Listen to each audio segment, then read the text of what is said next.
Bristol. I'm just going to this morning run through a couple of the welcome slides. We have some people with us who weren't here yesterday, so forgive me for just running through one or two of the housekeeping and other things, again, for those who have already heard it. And then we'll get right on to the business of the day. So, Advancing Inclusive and Innovative Public Health Research is the title of the conference, and I hope yesterday you saw quite a lot of that going on, and there'll be more today. We have a reel that's ongoing through the breaks, just to have a moment to have a look, which is about celebrating our success and people's success across the school. If you don't feature and you think you should, please let Amy know. Amy, give us a wave. And we'll make sure you're added. Then the next is just the programme for today. I've taken my lanyard off for mic purposes, but if you look on the reverse of your lanyard, the programme for the rest of today is on there. And if you want the full programme with everybody's biogs and details and some lovely photographs of all of our trainees, so that you can identify them in the audience and go and have a word with them about their research, is in that programme. Housekeeping, as yesterday, no fire alarm planned. So if there is a fire alarm goes, it's the real thing. So please make your ways out of the doors there, and there'll be staff taking you to where you need to be. The facilities are through there and to the right, and there's others on the ground floor if they're busy. Breaks and refreshments, we have 2 points for those, and it worked really well yesterday, I think. And I think even those that went for the walk, I promised you there would be food, and there was food when you came back, I hope. I didn't hear any complaints. So again, I'll tell you a little bit about the walk in a moment. Posters out there too, so do go and have a look at those, and there's a poster session a little bit later. Wi-Fi, if you just search for it, it should pop up. It's Bonvoy one, and you just have to click the box to get on. Bhagesh is with us again today. Thank you so much. He took some great photographs yesterday of you all in action. So be around again today, but do let him know if you don't want your photograph taken.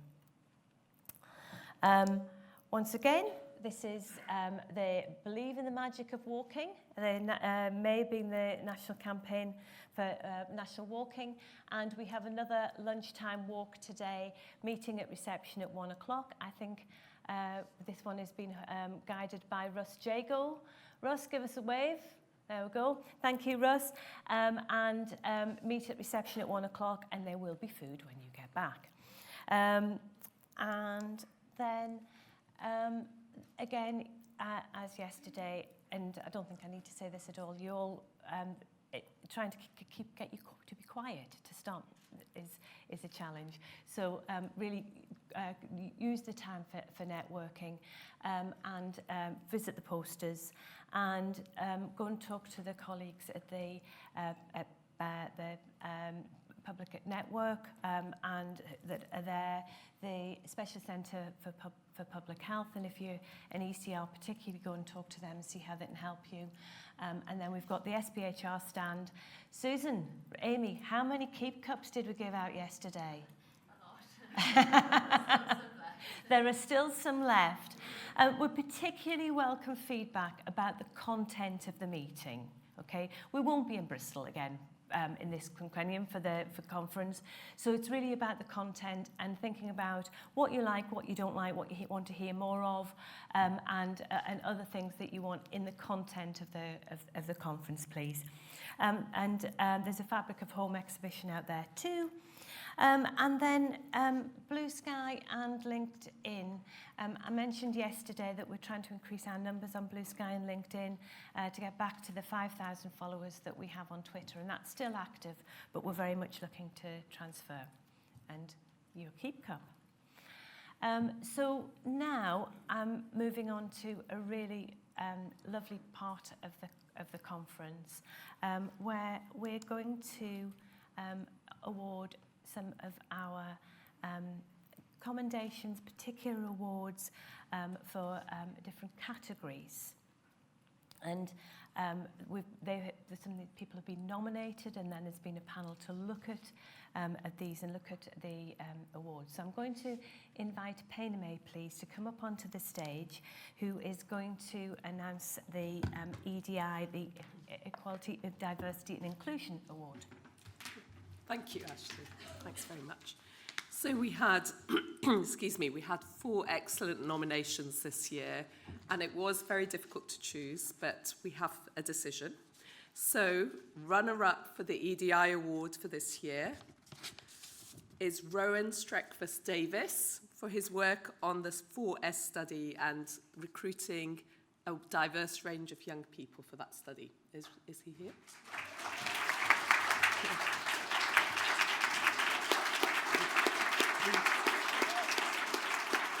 Hopefully.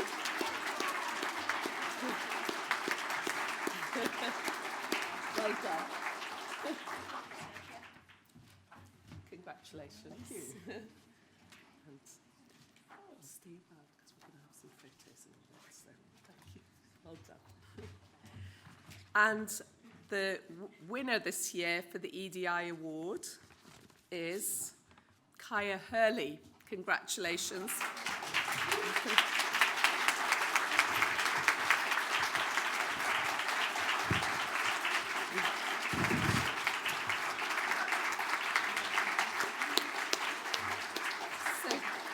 So Kaya has done work with community organisations to amplify the voices of underrepresented groups in her work on food security.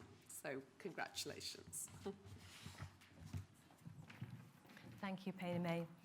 And now we are moving on to the award around public involvement and engagement, and I'm going to welcome GJ Melendez-Torres onto the stage to give this award. Thanks very much. Okay, so we were very fortunate to have a range of really excellent nominations for public involvement and engagement this year. And in fact, we were so impressed by the quality of the nominations that we have 2 runners-up. So with Dan Stewart and the Show Me How Where You Belong project.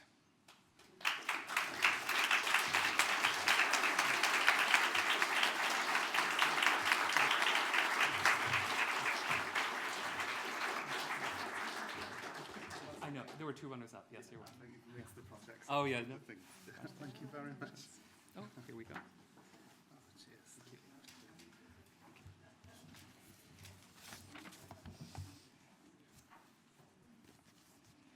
And the winner of the award this year is Carrie Brennan-Tovey.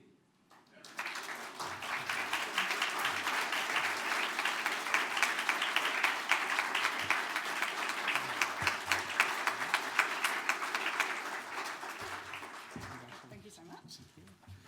Thank you. Okay, back to you, Ashley. Okay, so we have one more award to announce, and I'm just organising my papers because my colleagues have left them all on the table, and I just need to make sure I've got the right one. Okay, so last year, those of you who were here were aware that we introduced a new category of an award, which was the Director's Special Award, and this is for me really a really important award.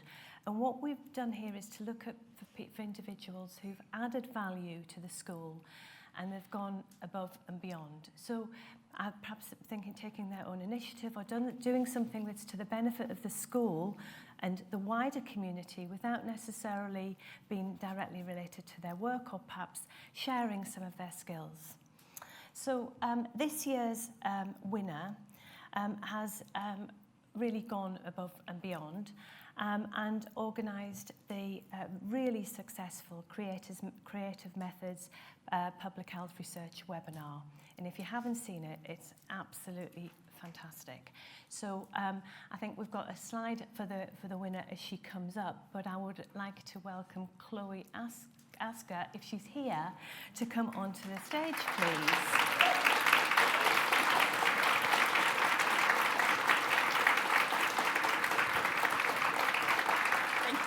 Congratulations. I've got a certificate here for you too.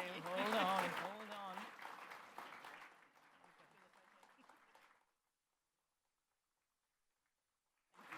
Thanks very much. Okay, so after all the excitement of the gold envelopes and the awards, we're going to now get on to listening to some more of our lightning talks from our PhD students, I think again this time. So Joseph Coombes, Samira Hiesl, Rosalyn Arnold, Karen Ullian, Anamika Basu and Leticia Marca. And then at the end of this session, we will have, so lightning talks, at the end of the session, we'll have Q&A for everybody, so they'll all join on the stage. We're going to try and restrain ourselves and do a massive round of applause at the end. I'm going to invite Joseph onto the stage first, and then they will just flow naturally, one after another. Okay, thank you, Joseph.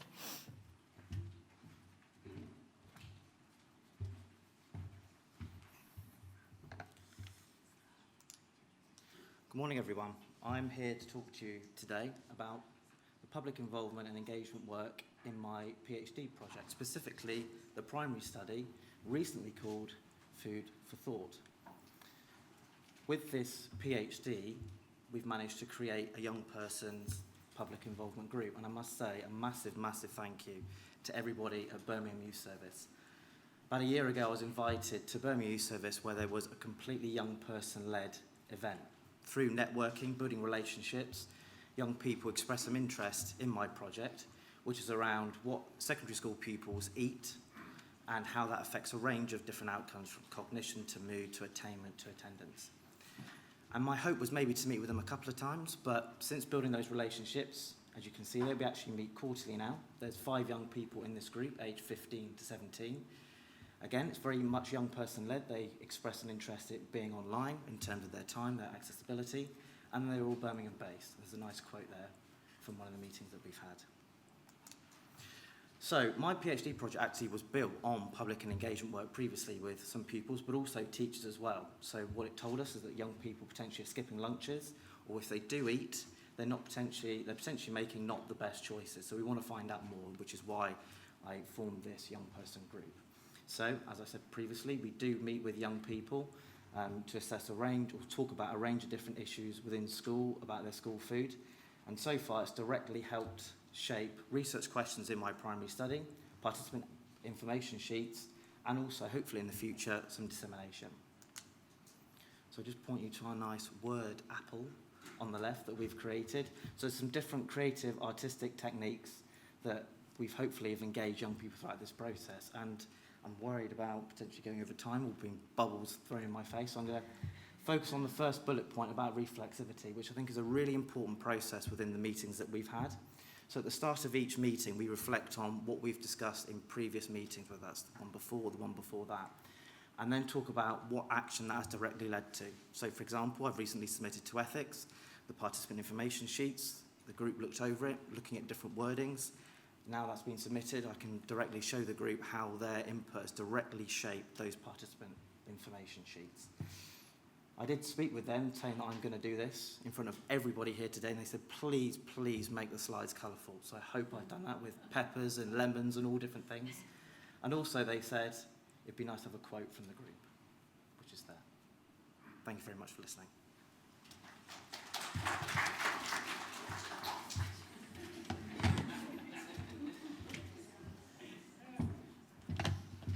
Good morning, everyone. I'm Samira Hiesl. 5 years ago, almost overnight, the world flipped. We were staying at home, bumping elbows and washing our hands like we were scrubbing into surgery. It was one of the biggest and fastest change in public behavior we've ever seen. And a lot of it was driven by governments telling us what to do and when to do it. Fast forward to now, we are faced with another massive challenge, climate change. And just like with COVID, tackling it will require a big shift in population-level behavior. That is where my PhD comes in. I'm trying to take lessons from the COVID pandemic and see how we can transfer that knowledge to support policies to tackle the climate crisis. Big goal, I know, but bear with me. Very early on, I realized I couldn't do this alone in my research bubble. So I wanted to involve the public in my research. Why? Because they are the ones who actually make the difference, make the changes, like changing the way they travel and changing the way they heat their homes. And different communities face different challenges, especially across socioeconomic and ethnic groups.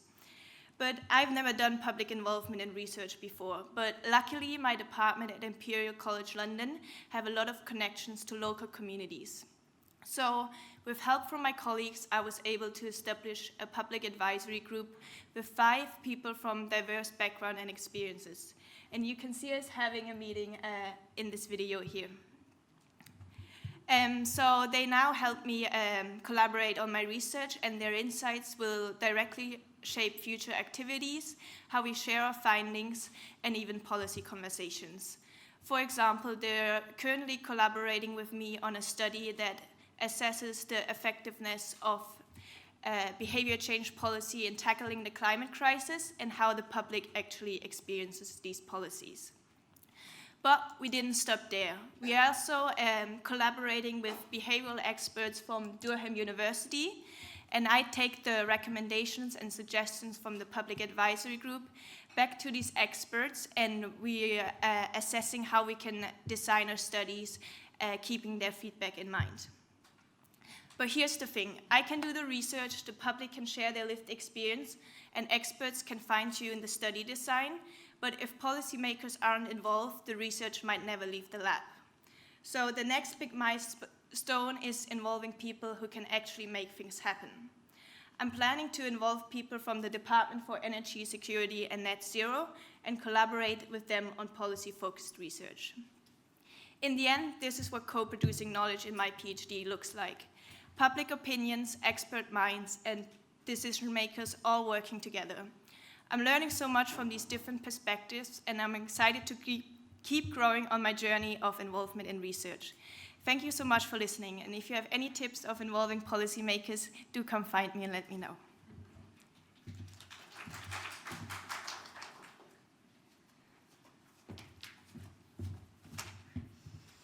Hi everyone, I'm Rosalyn Arnold. Food insecurity is rising amongst UK households with children. Free school meals is one intervention against this. However, evidence suggests that many vulnerable children are not accessing them. Using 2022 Family Resources Survey data, we estimated that 28.9% of children aged 8 to 17 in England were living in households which had reported food insecurity in the past 30 days. Shockingly, less than a third of these children were receiving a free school meal, leaving an estimated 1.1 million children without this protection. Using a coded eligibility variable, we calculated that 18.6% of these children were eligible yet not receiving free school meals, whilst 81.4% were ineligible. So this led us to ask 2 questions. Why are eligible children not receiving free school meals, and why are so many vulnerable children ineligible?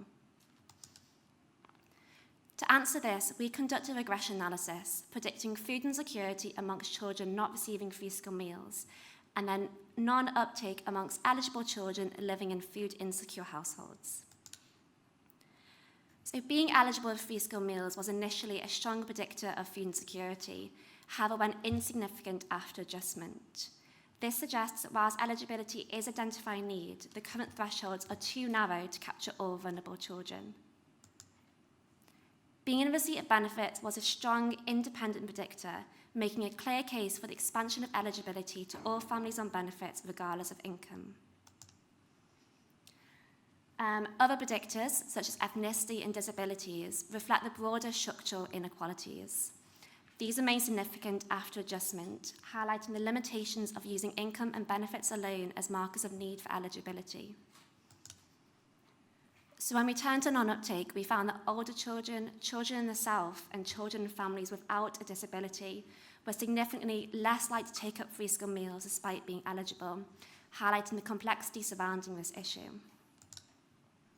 So what are the policy implications of this? Firstly, we're recommending that eligibility be extended to all families on benefits regardless of income. To increase uptake, we recommend national auto-enrolment of all eligible children and more support for older pupils.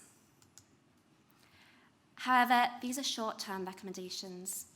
Ultimately, given the broader structural inequalities, the complexity surrounding this issue, and the stigma that still surrounds free school meal access, our long-term recommendation is universal free school meal provision for all pupils. Okay, thank you for listening.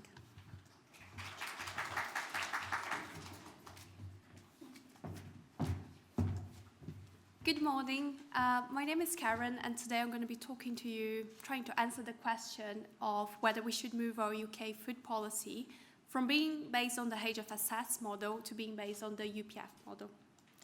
Let's just first understand what this means. So HFSS stands for high fat, salt, and sugar. So therefore, is a measure of the nutrition content of food and drinks, whereas the UPF stands for ultra-processed foods and is a measure of their industrial transformation, how they are made. So while they pick up very different aspects of foods and drinks, we discovered that nearly 30% of calories purchased in Great Britain in 2017 were at the same time UPF and HFSS. So what should we do about it? If we would pursue a model where we would base our UK food policy on the UPF model, we would be capturing nuances that go beyond the nutrient content. So maybe it would be picking up on the effects of non-nutritive sweeteners or even the impacts of a destroyed food matrix. We would also be incentivizing changes to the business model, whereas instead of incentivizing reformulation, we would promote a move for fresher foods. However, if we would stick to HFSS, we could say, well, we have a strong policy already based on that, and the measures to identify products that are HFSS are more, is based on a mathematical formula, so it's more clear-cut than the UPF model. So maybe we have a puzzle here. Which side should we choose, right? In my view, we actually have complementary aspects that help us to see and determine what is a healthy food. So the way forward, in my view, would be a matrix that combines both. So we can capture the two dimensions of food, the nutrition through the HFSS model and the processing through the UPF. So this could perhaps be an update to the nutrient profiling model, where we include markers of ultra-processing. But some of these things are not mandatory, and we will take some time to define how we're going to capture those and how we will create this matrix. So we do need some decisions right now. So in the interim, until we reach our North Star of this matrix, I would suggest we probably should strengthen the HFSS policy. Because as I said before, we would be already capturing 40% maybe of UPF products. This is my view on the matter, but of course this is a hot topic at the moment, so I left the question to you. What is your view on what we should do? Thank you very much.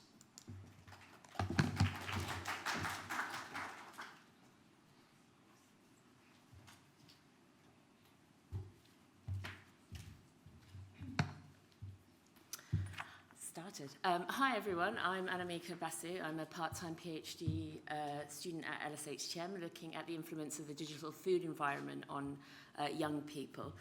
And I'm presenting the first step of my PhD, which was conceptualizing the digital food environment, or to put it more accurately, how I spent the first year of my PhD overturning all the assumptions I had going in.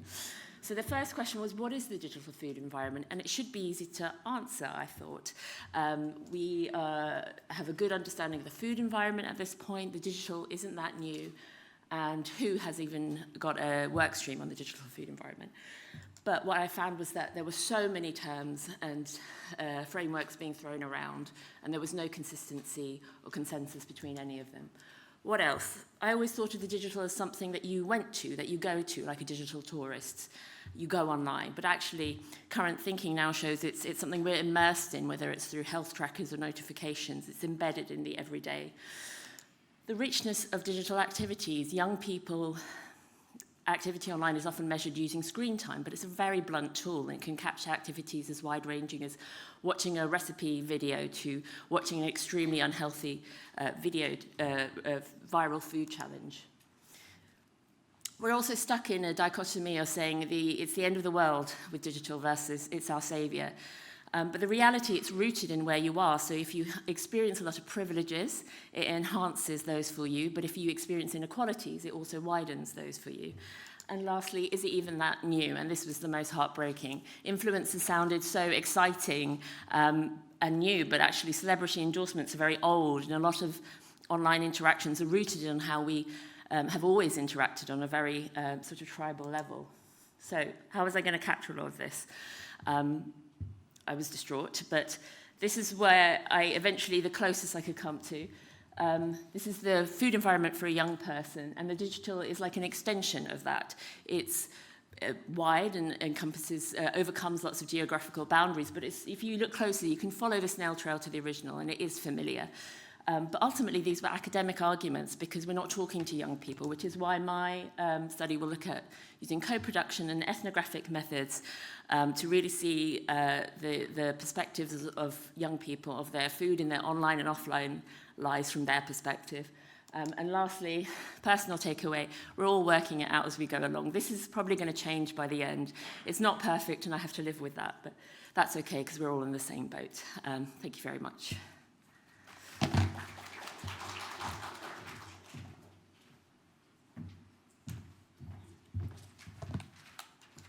Well, hi everyone, I'm Leticia.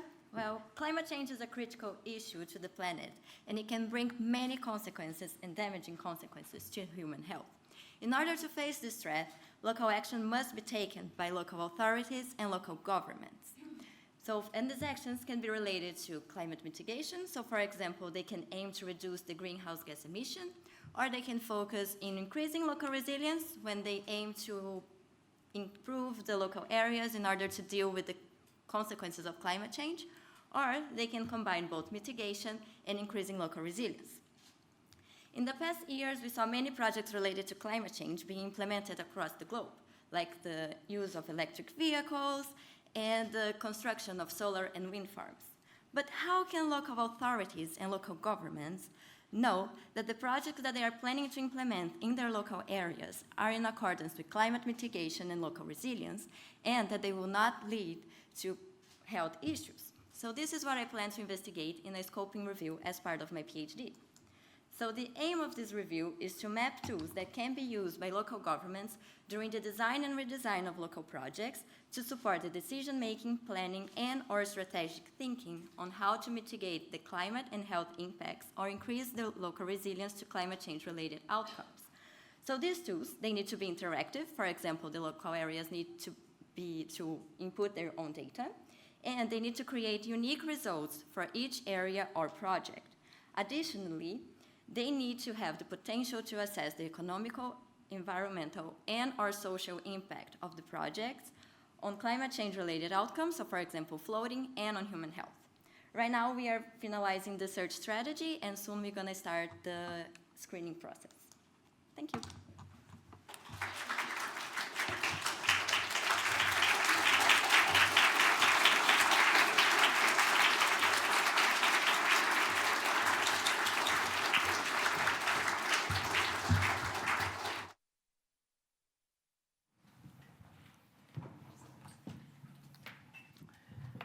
Wow. They were fantastic. Oh! Are you all right? I'm okay, I'm okay. Let's move it forward. Move it right forward. So sorry. Are you okay? Are you sure? Okay.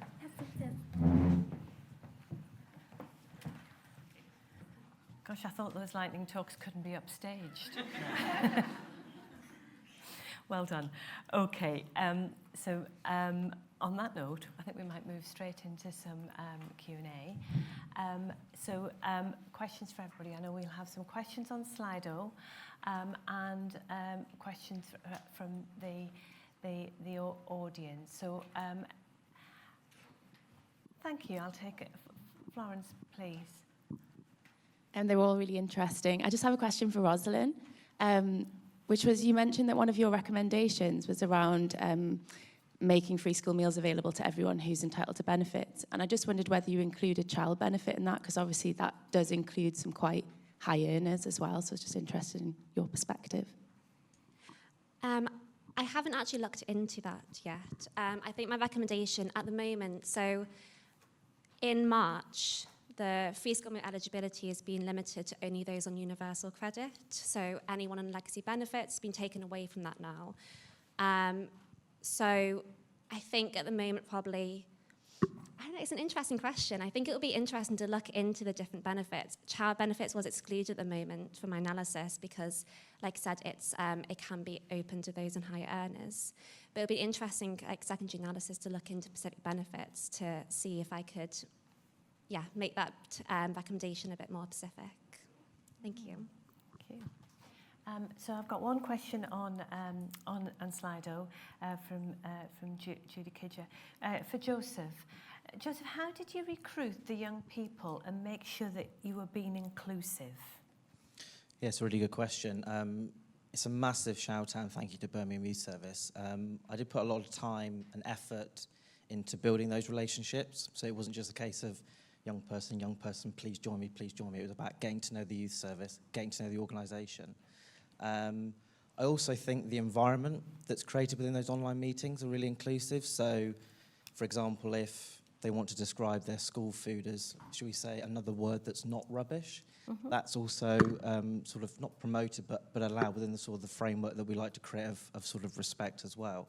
But again, I think the relationship with those young people, I mean, they're the stars, and I think building that relationship has made that sort of a really inclusive environment within the groups, which then Birmingham Youth Service have now fed back because I've been told that 7 more young people want to join, so it might be quite a big group eventually.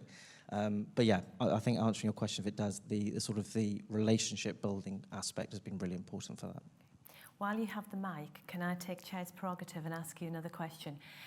So from the conversations that you've had in terms of the secondary schools, can you give me one thing that they think, and it doesn't have to be the only thing, I'm sure there's more than one, that they would like to see changed in their schools to actually improve food?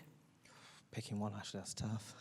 Okay, we can have two. I think I'll combine two. I think the environment as well.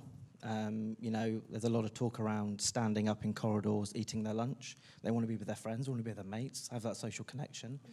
But I think one school that did something in their eyes that worked really well was like a Subway-style buffet. So there was interaction with people who were serving the food, about the food, talking about the food, bright colours.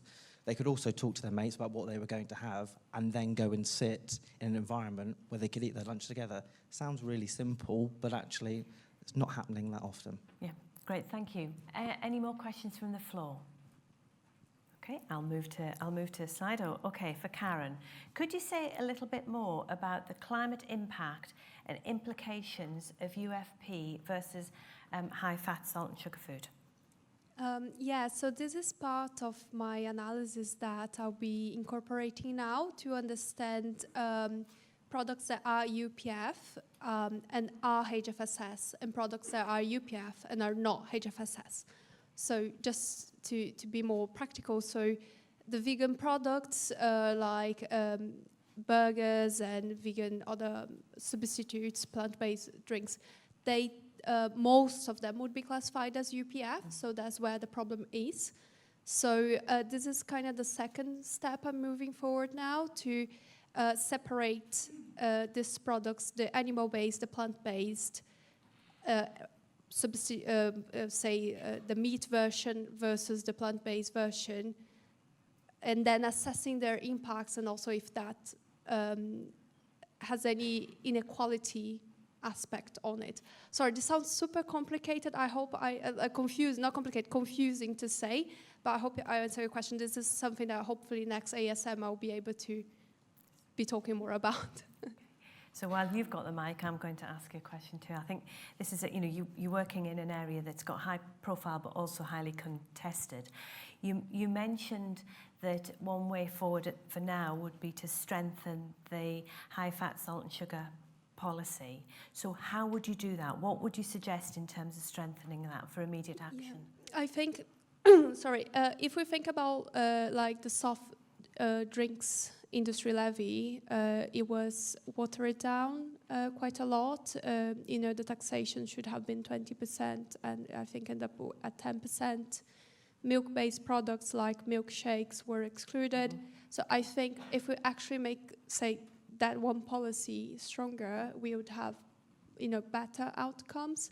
Because I think the discussion and the debate with UPF is still going to take some time. I think there's a lot of things we need to clarify before we can implement in policy making. But I think it's important to move towards including those as well. So, great, yeah. Thank you. So I have a question here for Samira. How did you recruit the public panel, and did you use any criteria around their existing climate knowledge, engagement, or lack of? Yeah, great question. I went to a lot of like local community events and like talked with people about my research, and also with Imperial they have like a website where I was able to advertise the participatory activity, and people were able to like email me, and I sent them like kind of a survey where they could like fill out why they want to participate, and what's their past experience, and some like demographic questions, and then like deciding like who to include. Like we had some people that like that said like they don't believe in climate change, and like they were like, why are you doing this research?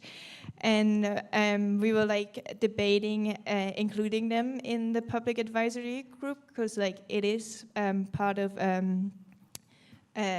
like people have these opinions and views, and it's important to consider them. But in the end, we actually didn't include that person because talking to them, it felt more like they were like going to hinder our research rather than like foster it. So to summarize, we asked people about their experience, and then with my supervisors we decided to include people from like with some experience. They some already have like a lot of participatory experience, and then we have some people, young people in it that have no experience and are new to participatory research. Thank you. I have a question on Slido from for Anamika. Sorry. How does digital inclusion affect how we understand the role of digital food environments for young people? I'm hoping to find that out, actually. I think it's going to be a thread throughout the work, because I think it's, especially with the digital, as I now understand, being so tied to the physical, we already know the existence of food swamps and food deserts, and people are surrounded by certain types of restaurants and takeaways.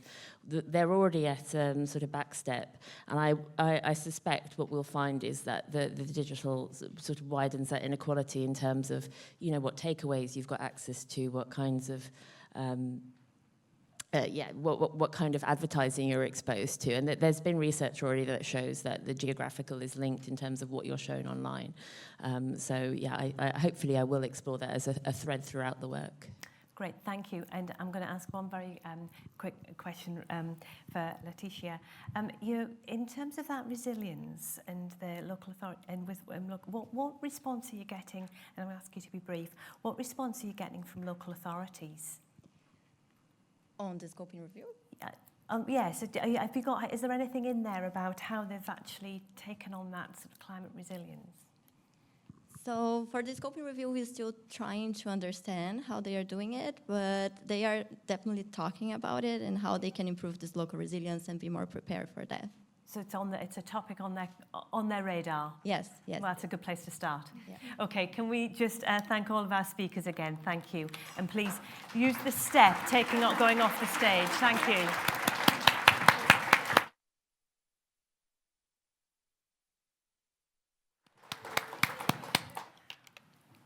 Okay, so we're now moving on to a keynote. I'm going to pass this back.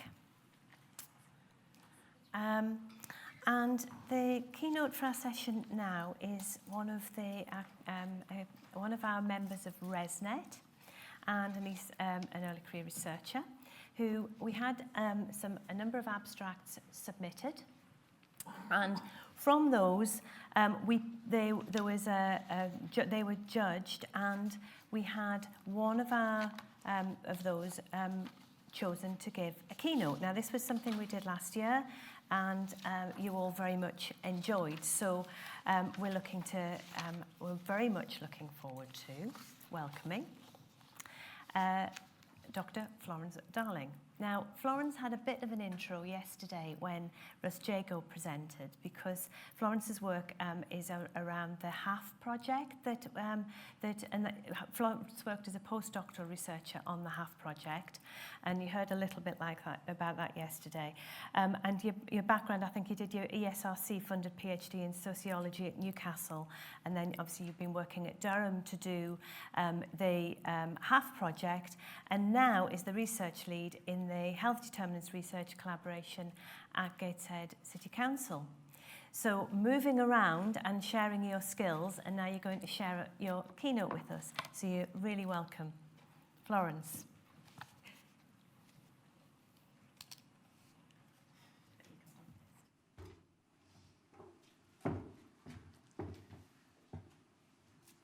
Good morning, everyone. So I'm sure we might have some parents in the room, and all of you will know that it's May half term next week. You might be wondering how you're going to balance work and childcare. Maybe you've booked some time off and you're looking forward to some nice days out, enjoying the beautiful weather that we've been having. Maybe you've booked a holiday abroad. We may also have some grandparents in the room who look after their grandchildren in the holidays. And if you don't have children in your family, I'm sure you have your own memories of what the school holidays were like for you. So the school holidays can magnify inequalities for children who do not have the kind of supportive social networks around them and can't access the same opportunities and activities as their more affluent peers because they're growing up in poverty. 2 seconds, I'll get to grips with these slides. So Ashley gave me a lovely introduction there, but just to tell you a bit about me, my name's Florence Darling. I'm an early career researcher. I'm going to talk to you about the work I've done on an SPHR-funded project over the past year and what I've learned about using creative facilitation and creative methods to explore and capture families' lived experiences of school holidays. The aim was to understand why they were not engaging in the holiday activities and food programme, which is a public health intervention designed to benefit the lowest income families during these pressure points. So at the end of 2023, I joined Gateshead Council as a research lead within their Health Determinants Research Collaboration, also known as HDRC. If you haven't heard of HDRCs before, or you don't know much about them, there are currently approximately 30 around the country based in local authorities, funded by NIHR. And our role is to boost research capacity and capability within local government to tackle health inequalities. If anyone is interested in finding out more about HDRCs or how we work collaboratively with external partners such as academics and VCSE organisations, then please do come and speak to me afterwards. I completed my PhD part-time at Newcastle University, which explored young people's experiences of arts-based projects in North East secondary schools. But prior to working in the HDRC and alongside my doctoral research, I managed the Children and Young People's Programme at Baltic Centre for Contemporary Art in Gateshead. If you haven't heard of Baltic before, it's the largest contemporary art space outside of London. Public engagement is a really key strategic priority for Baltic, and my role involved working very closely with local children and young people to kind of programme the free activities that they wanted to see in the gallery. And I also, within that role, because I was doing my PhD at the same time, worked on a range of research projects with children, young people and families, and also with Northumbria and Newcastle universities. Baltic also happened to be funded by Gateshead Council to deliver holiday activities for children who were eligible for free school meals, which was part of the holiday activities and food programme. So soon after I joined the HDRC, the opportunity came up to work as a postdoctoral research associate on a project about the holiday activities and food programme, which was something I was obviously really keen to work on, having been involved in the programme as a delivery partner at Baltic, and then subsequently working at Gateshead Council, who were responsible for coordinating and commissioning the HAF clubs in the local area. So I effectively took my role at Durham as a kind of secondment from the HDRC, and I was really grateful for my manager there for allowing me that time to do that, and then to bring the kind of skills and knowledge that I gained from working on this project back to my role within the HDRC.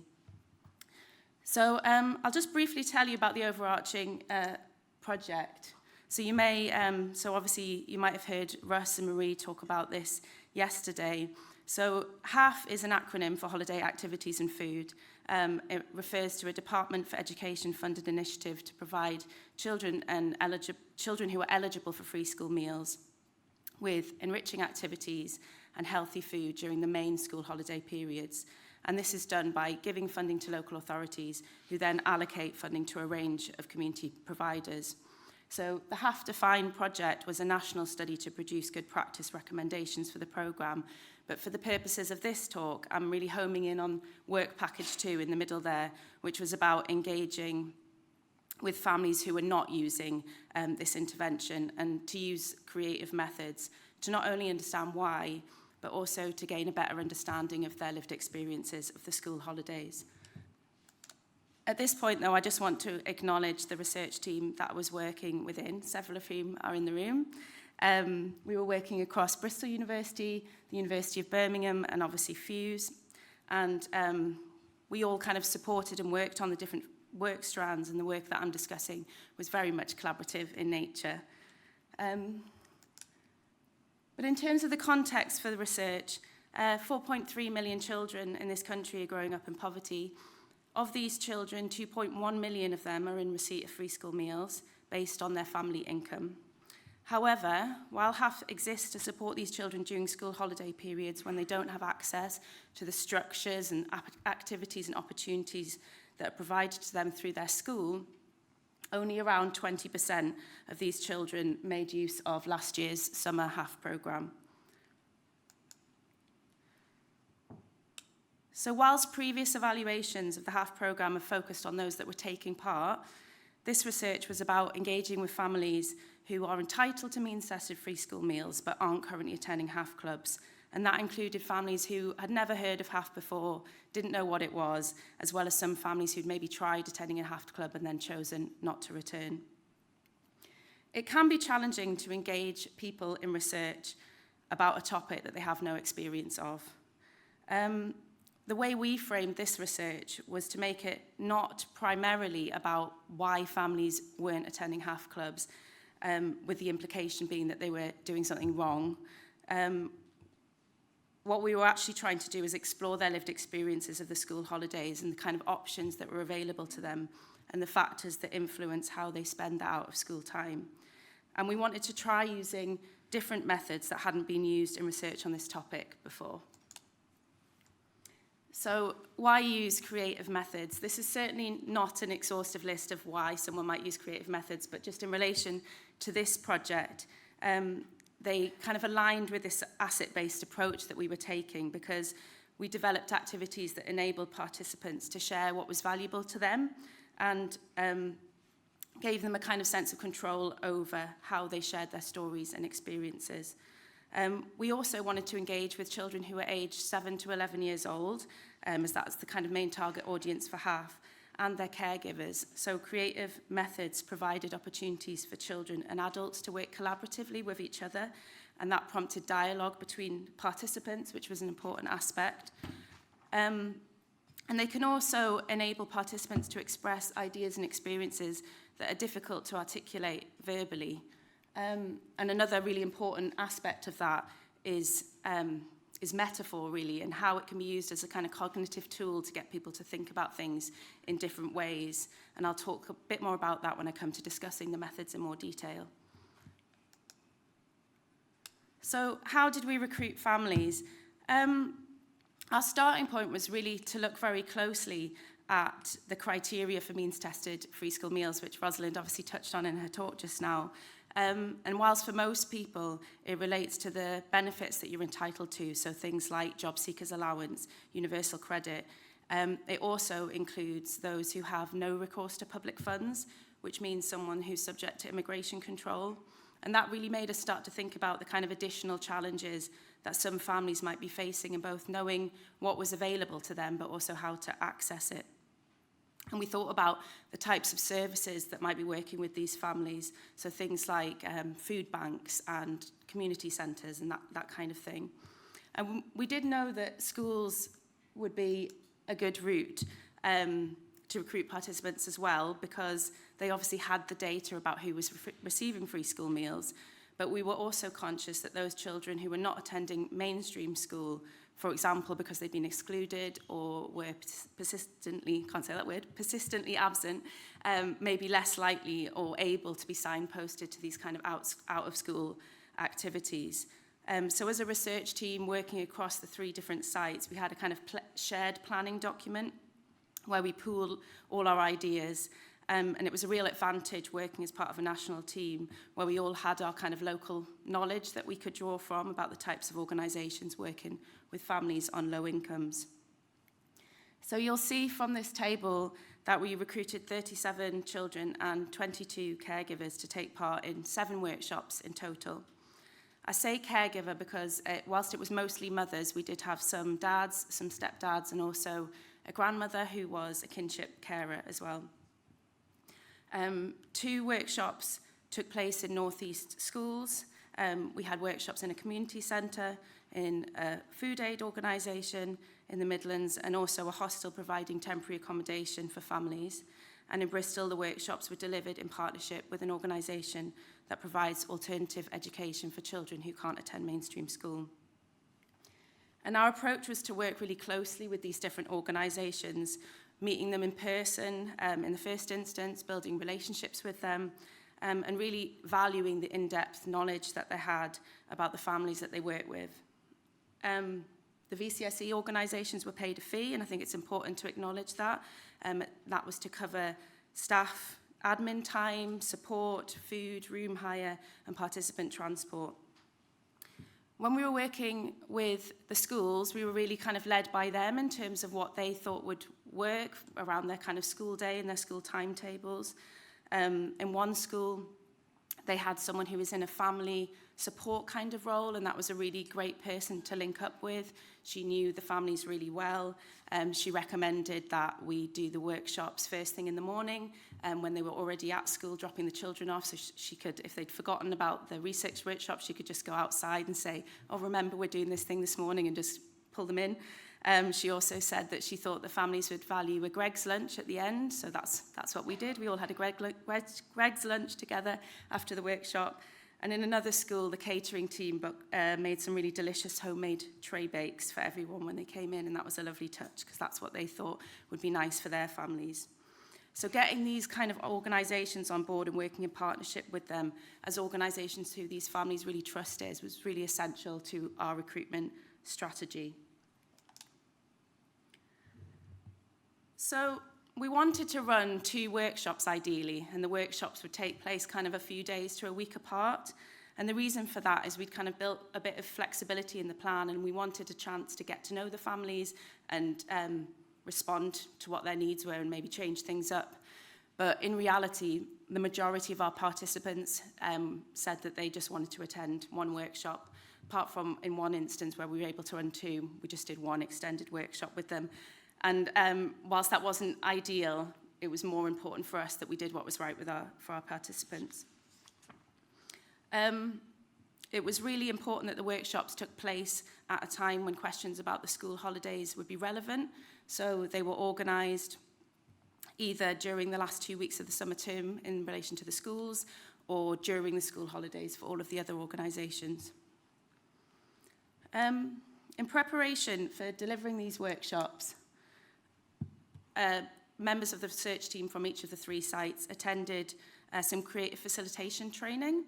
And I think various people in the room have also attended that training. I saw lovely little elements of it in some of the things that happened yesterday and also in the bubble machine that's part of this conference. And that was delivered by someone called Mary Robson, who's a senior creative facilitator within the Institute of Medical Humanities at Durham University, and was co-facilitated by Dawn Williams, who's a freelance facilitator and who does a lot of work with children and young people who are care experienced. And you may have noticed when I was talking about the justification for using creative methods that I said that they can provide opportunities for different perspectives and they can promote dialogue between participants. And I would argue that it's not a given. What we learned in creative facilitation training was about how we work with groups, really, and particularly groups who might not have been involved in research before. So to be clear about the distinction between creative methods and creative facilitation, creative methods are a really important part of the creative facilitator's toolbox, but creative facilitation, with creative facilitation, the focus is actually on what the facilitator is doing to work with that group. And as the focus is really on working with people, it's actually relevant to any qualitative method or any kind of environment where you're working with groups. And I've used some of those skills in, for example, meetings as well. And it's about considering the environment that you create when you invite people to take part in research and taking time to do what you need to do to make them feel comfortable and introducing a range of activities that get people thinking, doing, collaborating, but crucially in a way that's flexible and responsive to what's happening in real time. And I recognise a lot of this kind of thing aligns with things like trauma-informed practice, relational practice, and certainly Mary's creative facilitation does draw from a range of different references. A couple of others that I've included here, but again, this is not an exhaustive list of the things that Mary kind of shared with us, but unconditional positive regard, which is a concept that comes from Carl Rogers, and it's about valuing your participants without judgment. And the ORID framework for having a focused conversation, which stands for objective, reflective, interpretive, decisional. And we actually use that as a way to structure our workshop plan, and that comes from ICA UK, which I do recommend you go and have a look at. They run training throughout the year all over the country. And the sticky wall that you might have seen in Caroline's presentation yesterday, and also with Marie and Russ, that also comes from ICA UK. So creative facilitation gives you a kind of values framework, which I think is really essential when you're working sensitively with people to explore their lived experience. I'm going to have a quick drink of water before moving on to the next bit.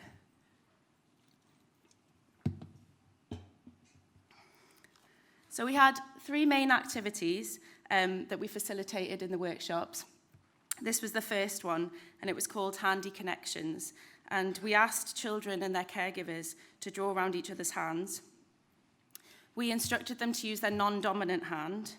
Anyone who might have used creative methods before might have come across people say, I'm no good at art, I can't do that, it's not my thing.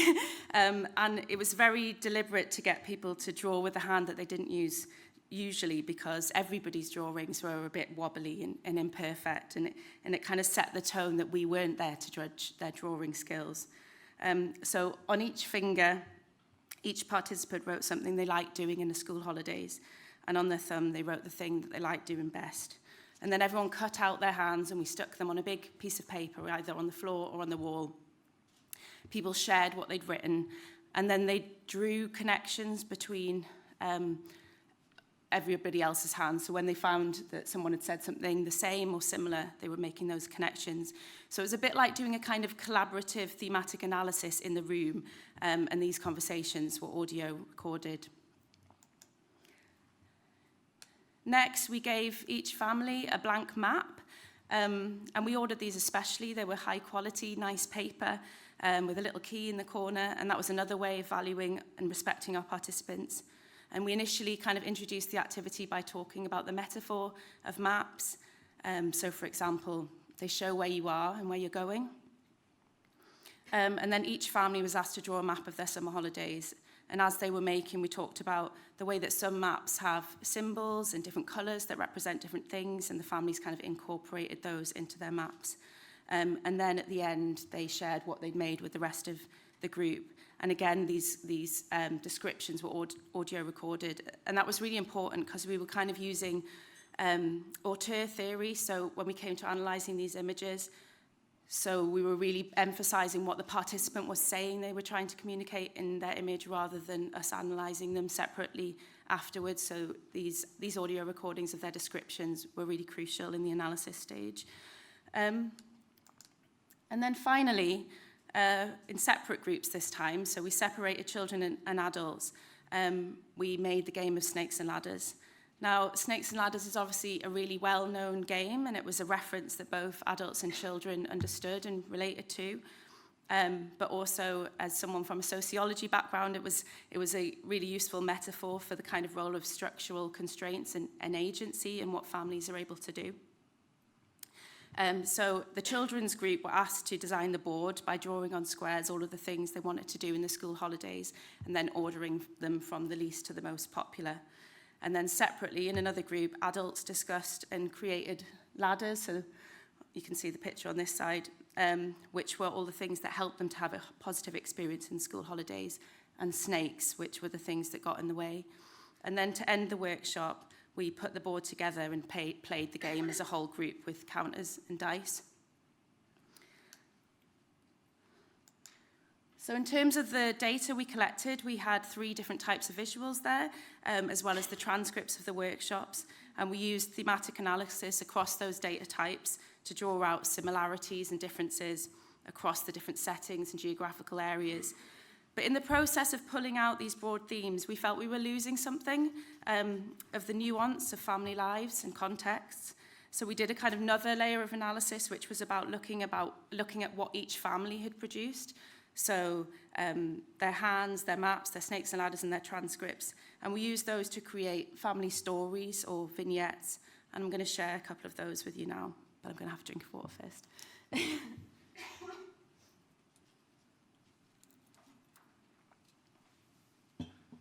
So this is Alexa and Louis' story.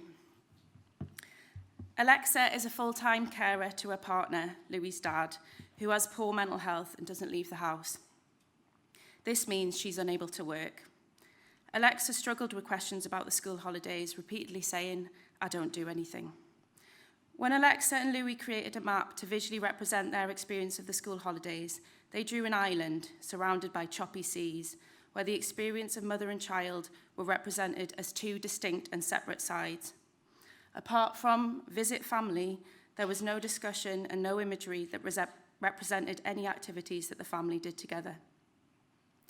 Alexa discussed how difficult it could be when you don't have the money to do the things you want to do, and the stress related to having to borrow money and then pay it all back, and then it all happens again.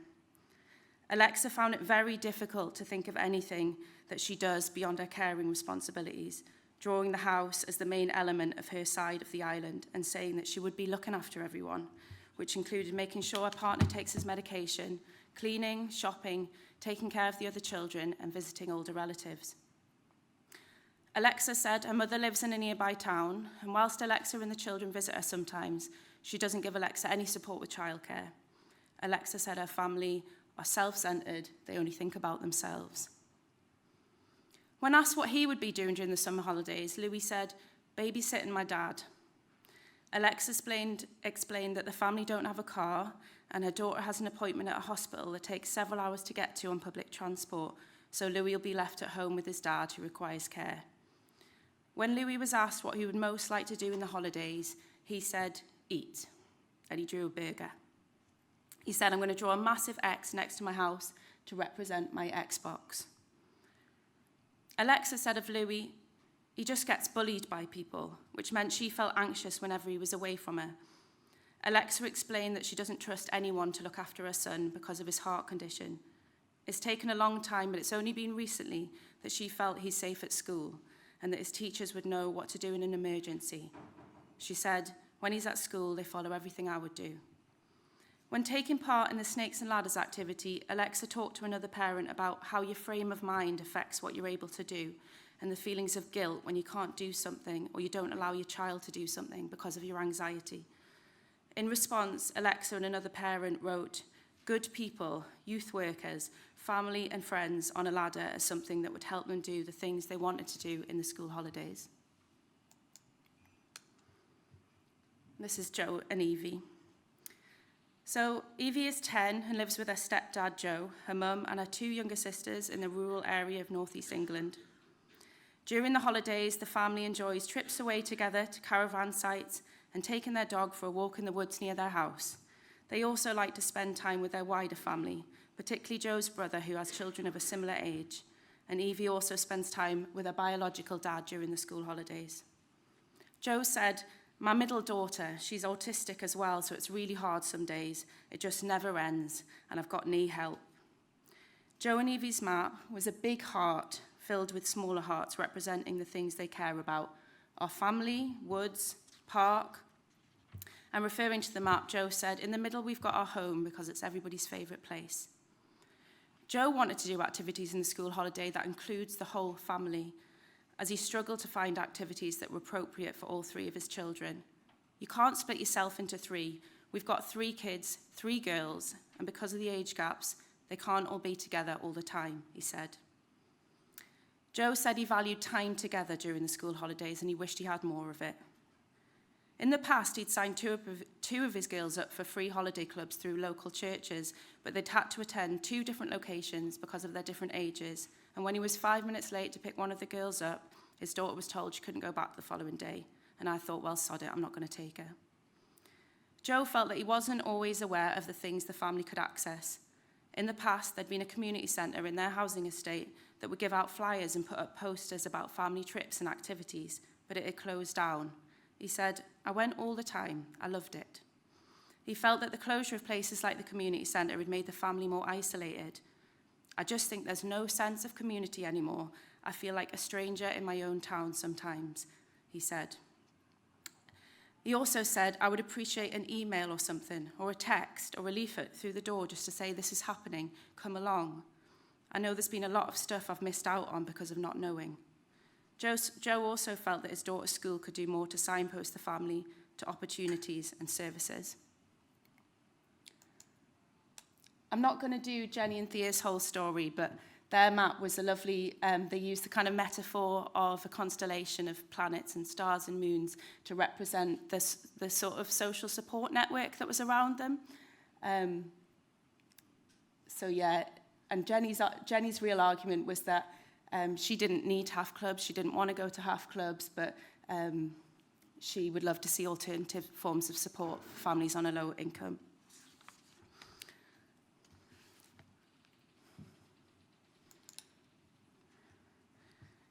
So, despite the fact that we didn't design activities or questions that were specifically about the issue of non-attendance at holiday clubs, just through discussion with these families, some very practical themes emerged related to why access would be difficult for them.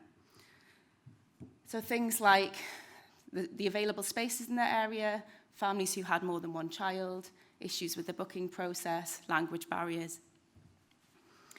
More broadly, we were able to see that the way that the clustering of disadvantages affects families' experiences of support, so things like having a child with SEND, having a child who'd been excluded from school, having additional caring responsibilities, and how this either created or exacerbated the financial challenges that they were experiencing. We were also able to understand how important trusted organisations and people were in supporting access to a range of services, not just holiday provision.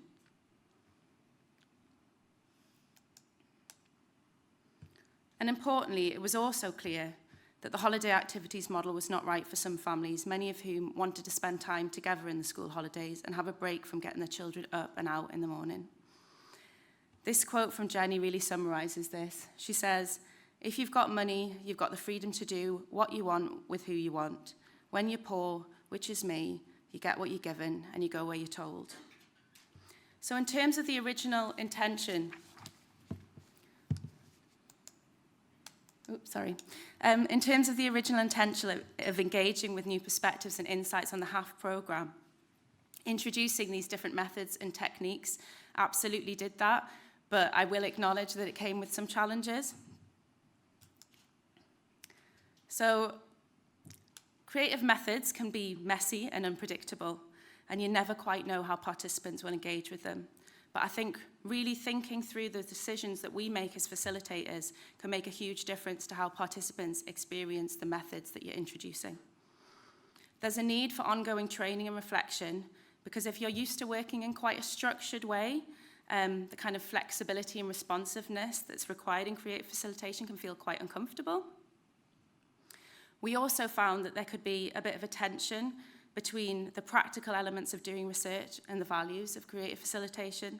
So, for example, it can be quite tricky to prioritise comfort and hospitality at the start of a session when you need to talk through an information sheet and a consent form, or when you're trying to be really attentive and responsive, but you need to make sure the food arrives on time.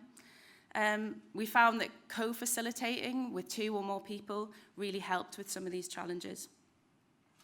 And while I'm certainly making a case for the value of this type of approach, I also recognise that it requires a lot more time and resources. And also in relation to the visuals, we did come up against issues of families putting lots of names and personal local references on their visuals, which meant that we then couldn't use them in the outputs because it didn't feel ethical to kind of block out lots of sections of the things that they'd created.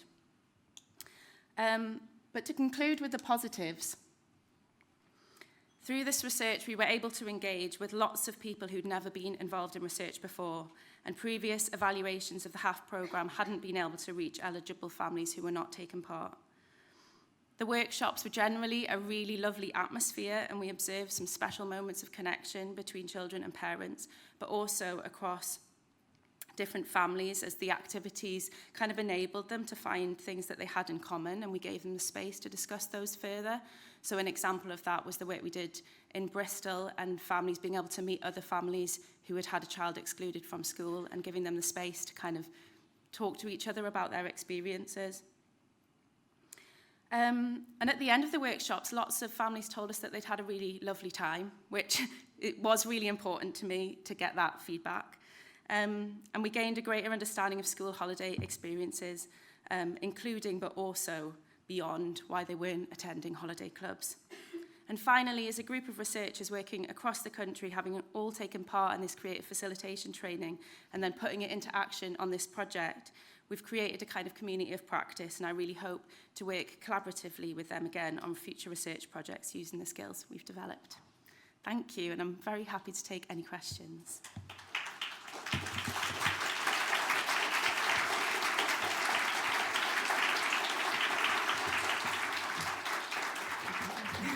Well done. That's fantastic. Shall I sit down? No, you will. Yes. You have a drink. Okay. And then we're going to take some questions. That was fantastic. Well done, Florence. That's what I was just saying to her, but without the mic. So now we've got some good time for some questions. So I'm going. Amy's got the Slido, so we'll please add any more to that. But anybody from the any questions? Oh my goodness, we've got lots. Okay, so we're going to Peter. Then we've got 2 at the back and 1 over there. Okay, so Peter first. Thank you. Thanks, Florence. That was fantastic, and I really enjoyed it. 2 or 3 things I'd like to flag. The benefits were fantastic. Yeah. I'm a public partner, and just being involved has a tremendous value to people, yeah? In terms of you feel part of something, there's a purpose and a meaning, yeah? So actually involving those people who've never been involved before is really valuable, and I applaud that. I also loved the case studies and the comments, and to be honest, they stay with me. I remember those. Do you know what I mean? In days to come and weeks to come, yes? And that, I'd say to anyone doing research, yes, use case studies, use examples, because they lift out, don't they, from the text. So that was really good. In terms of why families and children who are eligible are not applying, yes, I was really trying to get the theme, and I was listening earlier to the free school meals. Is it pride? Is it the form? Sometimes these forms can be very, very, challenging, can't they? You know, I've seen forms for things like, disability living allowance, and they're pages long, yes, with lots of intrusive questions. Is that a factor? Is it stigma? Is it pride, do you think? I'd be really interested in your thoughts, but thank you. I think thanks, Peter. That's a really lovely comment, and I really appreciate it. I think early on in the programme, stigma was an issue that local authorities were really thinking about. So maybe they were on the front foot with things around stigma and really thinking about the booking process. And because I work in the local authority now, I know that the booking process is kind of changing all the time. They're trying to make it really simple. And some local authorities do things like a soft launch where they'll have 2 weeks where they'll work with families that they think need a bit of extra help to get booked in and things like that. So in some ways, I think it's maybe all of the other stuff that they're behind on tackling around, I think, families' relationships and trust with the providers who are delivering half in lots of cases. But as you'll probably realise from my presentation, it's multifaceted as well. And there's lots of kind of different issues going on. But I think stigma is very much in the forefront of their minds and has been from the beginning. So that around that choice and being told where to go and when, and being 5 minutes late to collect when you've got that stress, that certainly will, I think, is an important message. Okay, so we've got one at the back there. Thank you, Katie. Yes, thank you so much for your presentation. I focus in creative methods, so I felt very related with your research. My question is towards the facilitators. So were they mainly from the community, from that area, and also the training that they receive? You talk about trauma-informed approaches. That is what I focus a lot in the training. But I was wondering, in your perspective, what do you notice that was the struggles that they suffer in the training, or like that maybe was difficult for them to get in the time of receiving that training and being able to be the facilitators that the community needed? So yeah, I would like to know your experiences about it. Okay, I think I've understood your question. Obviously, some of them are in the room, so they might have things to add.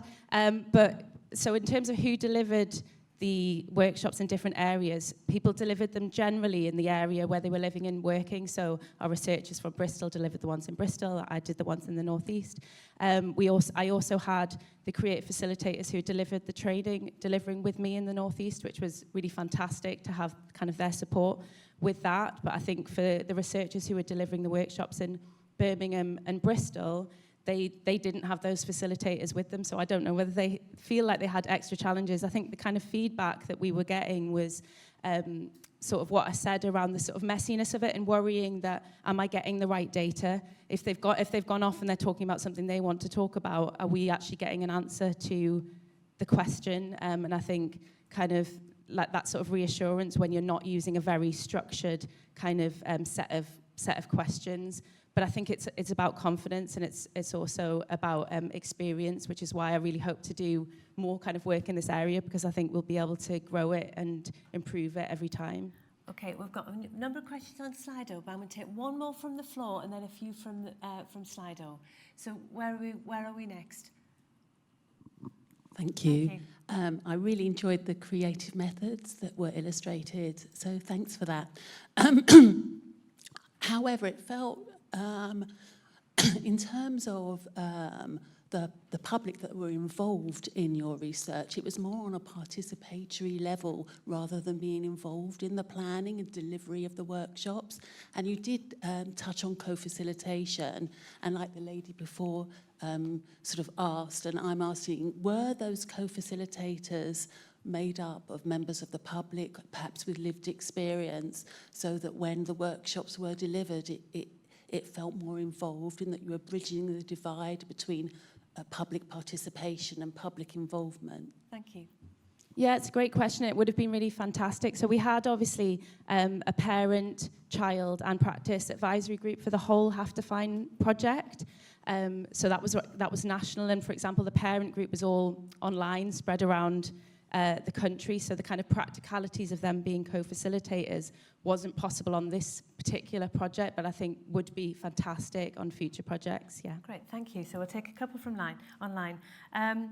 So a question about what you'd like to see. So based on your work, what would you like to see in terms of holiday provision for families?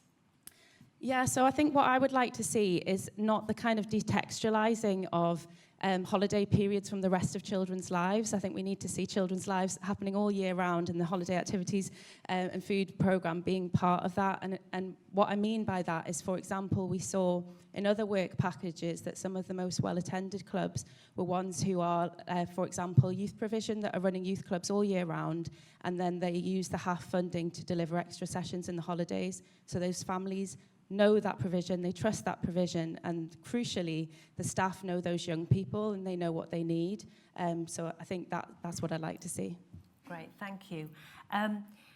Can you, there's a question from on here, can you explain further on your choice and not to frame the questions directly around half?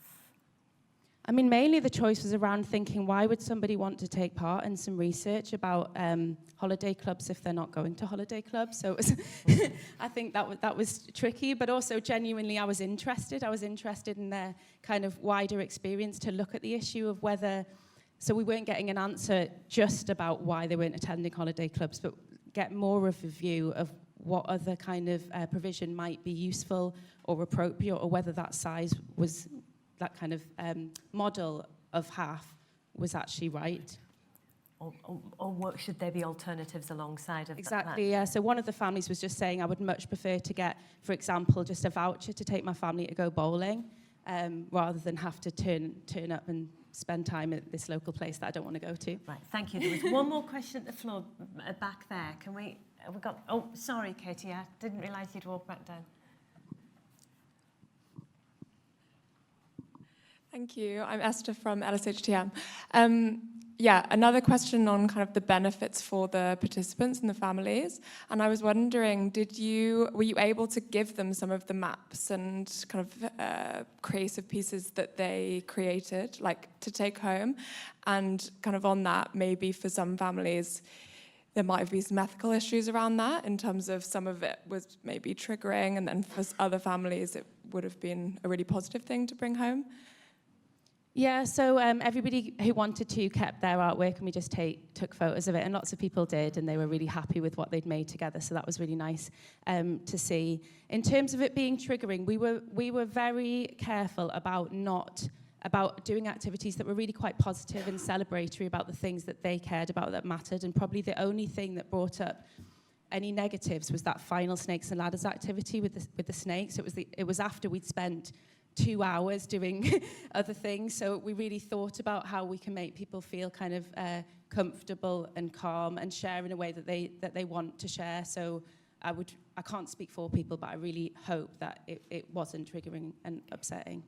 Thank you, Florence. We're out of time, so if you had any other questions, please ask Florence. I've got one comment, which is in the Slido. Not a question, just a comment.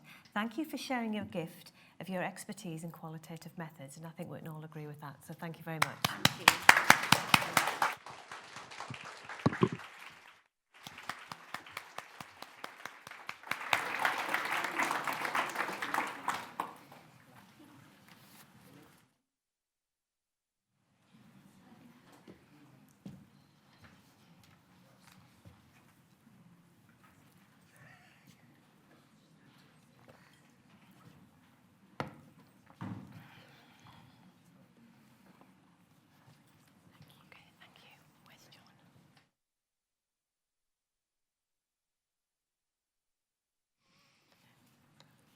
Okay, so we're moving on now to talk about something and present some work about on our VoySES, our voluntary sector evaluation scheme, which I talked a little bit about yesterday. So I'm going to do a couple of introductory slides, and then I'm going to welcome John Hume, who's now joined us. Welcome, John, who's the Chief Exec of People's Health Trust, who we've been working with, to introduce the teams who've been working on this, who are going to tell you a little bit about some of the work that they've been doing. So this is VoySES. We're in partnership with the People's Health Trust, and John will tell you a little bit about them. And the work that we have on this, we've got 2 projects, and we'll hear more about them. And you can see that we've invested some funding in this. Now, it is a pilot scheme. We're undertaking this as a pilot scheme, and we're learning as we go along on this. And it's about how we think about those voluntary sector initiatives which are developed and delivered by communities. We're going to be doing an evaluation to identify voluntary sector initiatives that have potential to improve public health and could be replicated in other areas. So what can we learn, and how can we then share that learning, and how could some of these schemes that are going to be evaluated be replicated if they're found to be effective? So the background to VoySES is, I guess, a little bit of history, which I, again, mentioned yesterday. Many of you will remember FES, our Public Health Practice Evaluation Scheme, and we did a number of projects in this, both in Phase 1 and Phase 2 of the school. And it was a massive success. We did across the, we funded 28 projects in FIRST. Many of you learnt new skills within that. We engaged with local authorities, and it was really at a time, I think, when local authorities were beginning to think more about how they might evaluate some of those projects. And look, we talked about HDRCs just now. So these go back to 2013.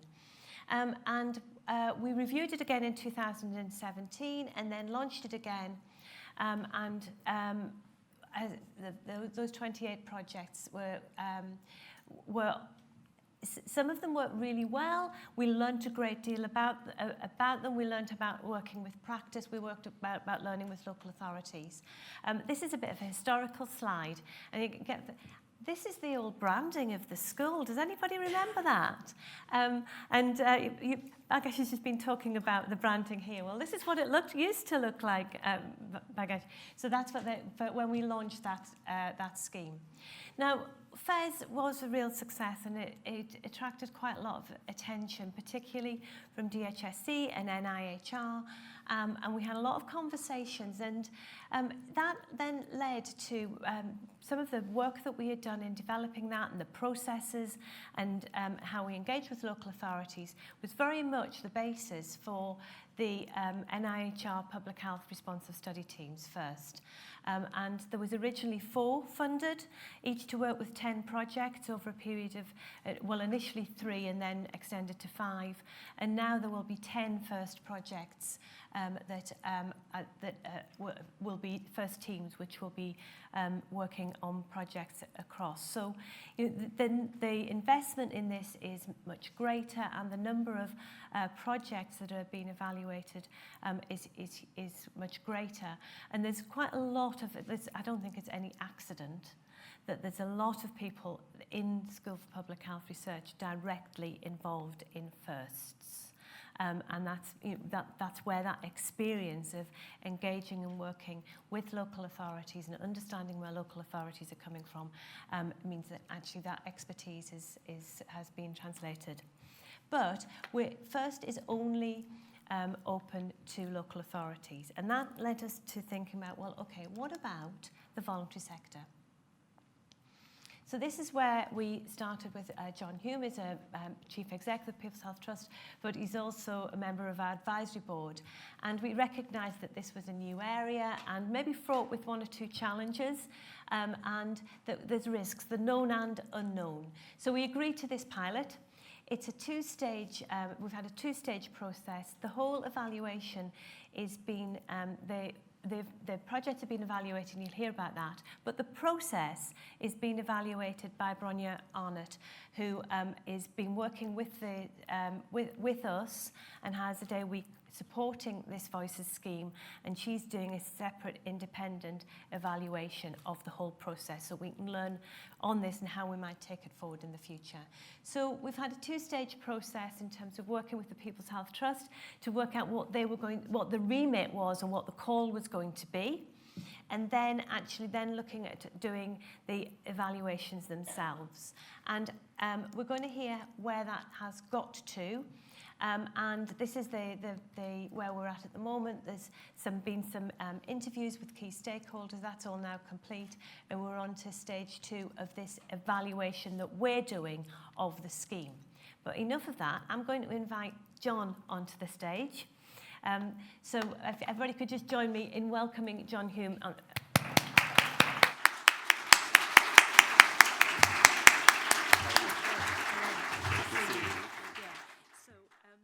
So John is going to tell you about the VoySES team.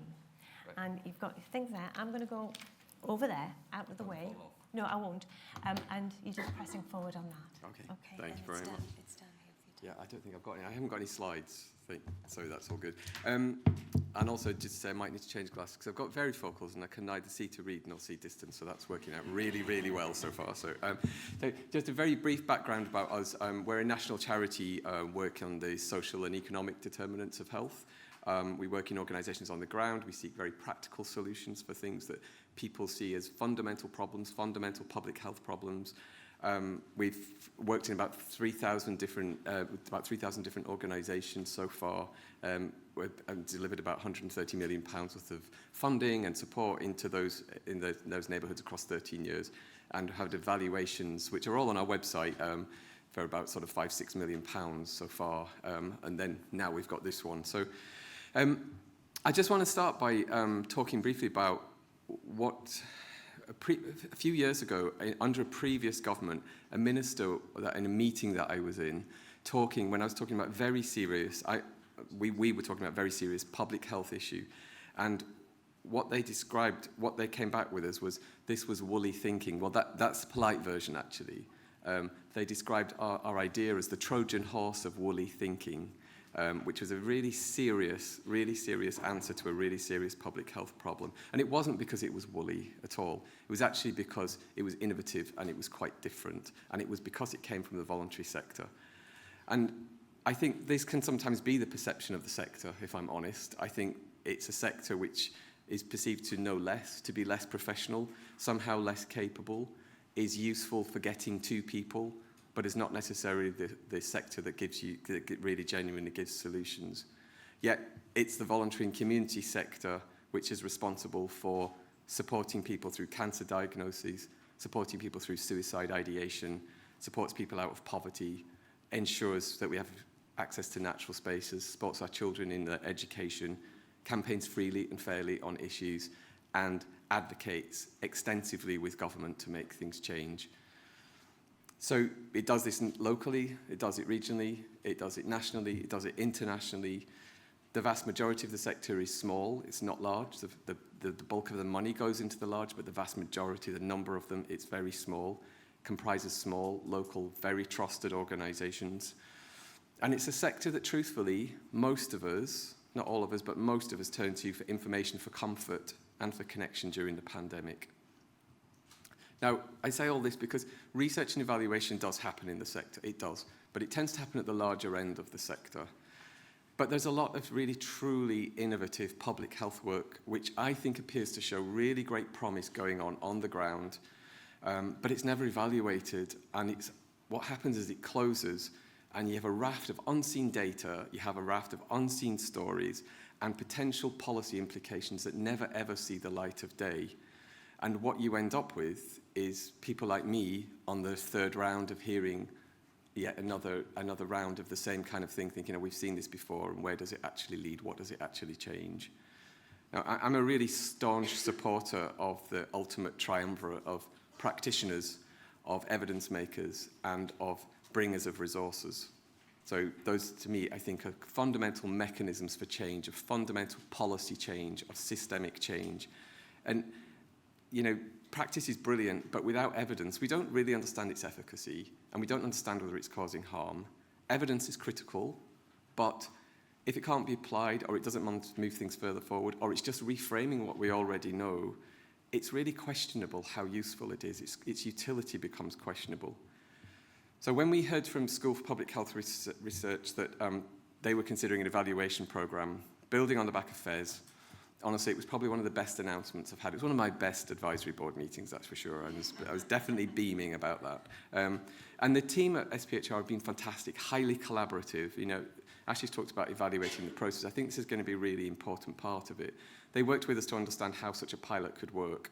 And they were really open to suggestions. And together what we did was we crafted the approach that Ashley's outlined. It might sound fairly simple, but in some ways, some of the thinking about involving people much earlier has been really critical to this.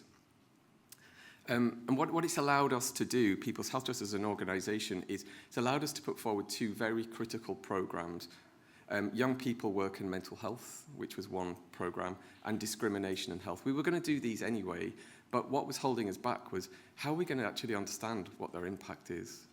You know, this was going to be expensive to evaluate this. We just simply didn't have the money. So to be able to pitch these as ideas and for them to be taken up, it's been absolutely fantastic.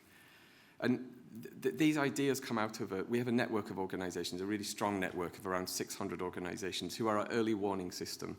And so we worked out years and years ago that there were really serious issues with young people's mental health, and the data supported this.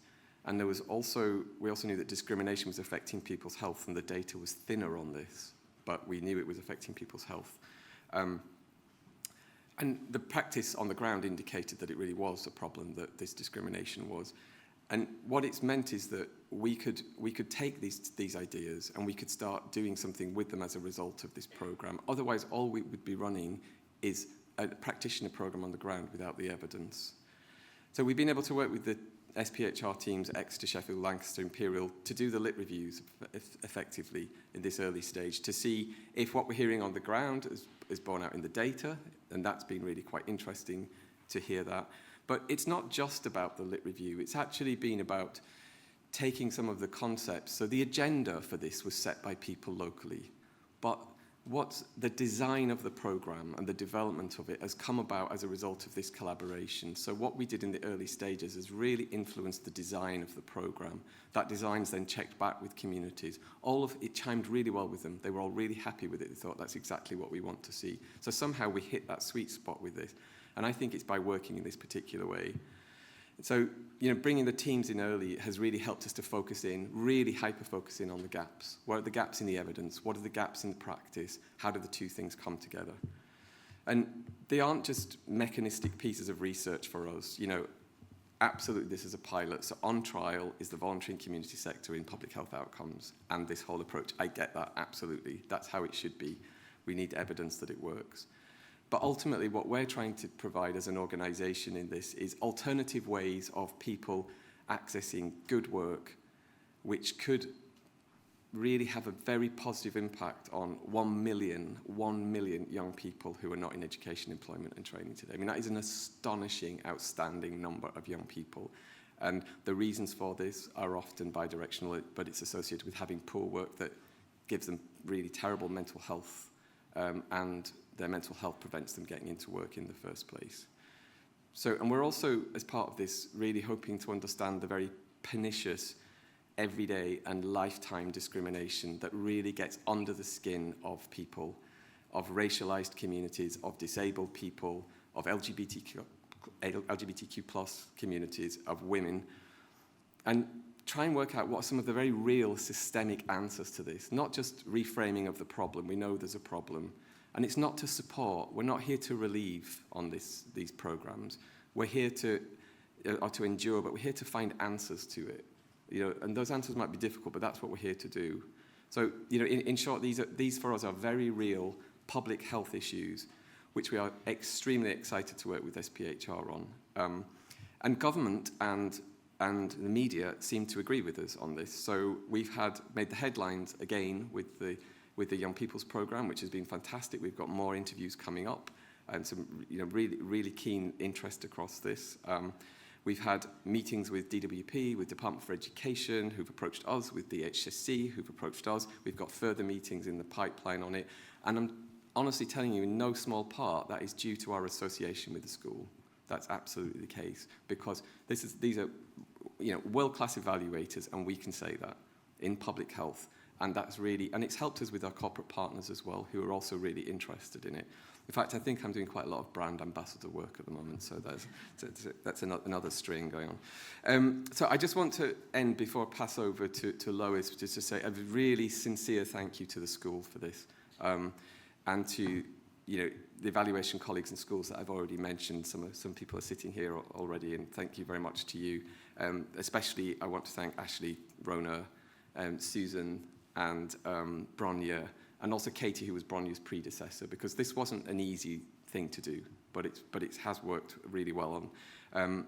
And I want to thank you for not treating us, as I started with, by not as if we didn't know anything, and that you actually approached us with a spirit of shared knowledge and inquisitiveness and trying to work this out together, because I think it's that will really push this forward and add to the evidence. So thank you so much, and I think Lois is going to come up to the stage now. Thank you.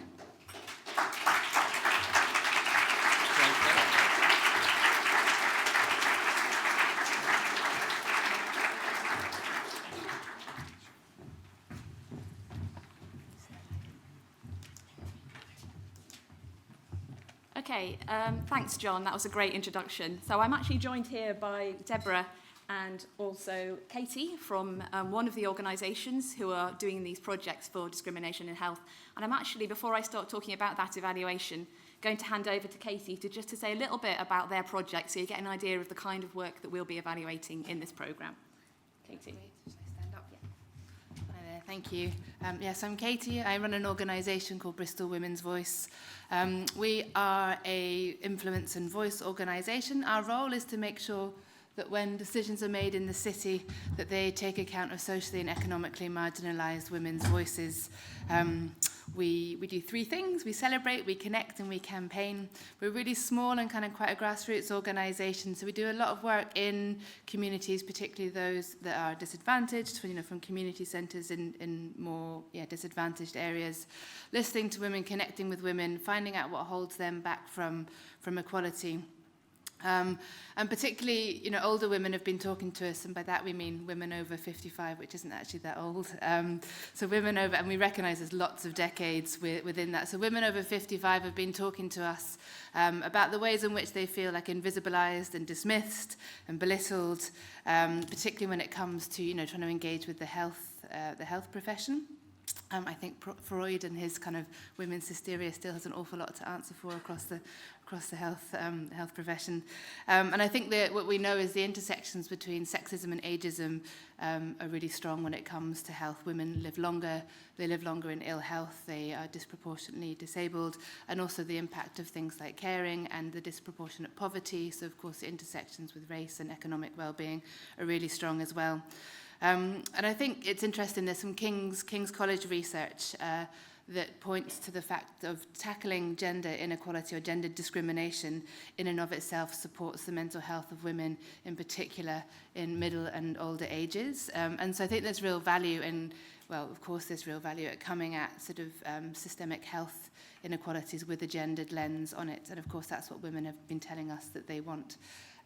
So it's everything we do at Bristol Women's Voice is very much grounded in what women tell us they want. So following a workshop that we did with the Bristol Older People's Forum locally at our International Women's Day event, we then held another couple of sessions with the women that came and said, right, well, if you wanted a project to tackle health discrimination, what would it look like? How would it run?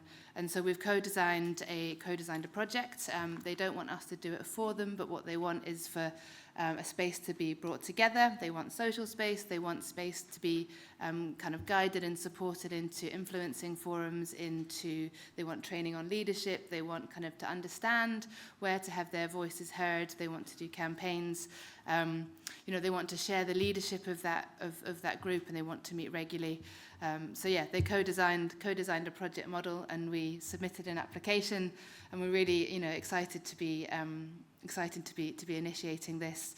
We've employed Deborah, who literally started yesterday, and kind of was it kind of baptism by fire, has also come along and is going to tell you a little bit about what we hope to get out of this project. But I think it's exactly what we're going to do with it we don't yet know, because as I say, it will be really driven by the women that we're working with. So I'll just hand over and you can talk about that. Thank you.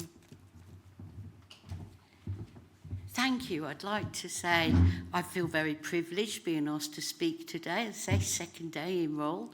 So I am the Bristol Women's Voice Health Coordinator for over 55s within Bristol. And my intention really is to look at a co-produced model and to look at an intersectional lens. So we gather the quietest voices in the city to see. When I researched for the interview, I was blown away by the gap between menopause and frailty. I don't even like that word, but there's this huge gap in women's data. What is going on over 55, sort of to 75?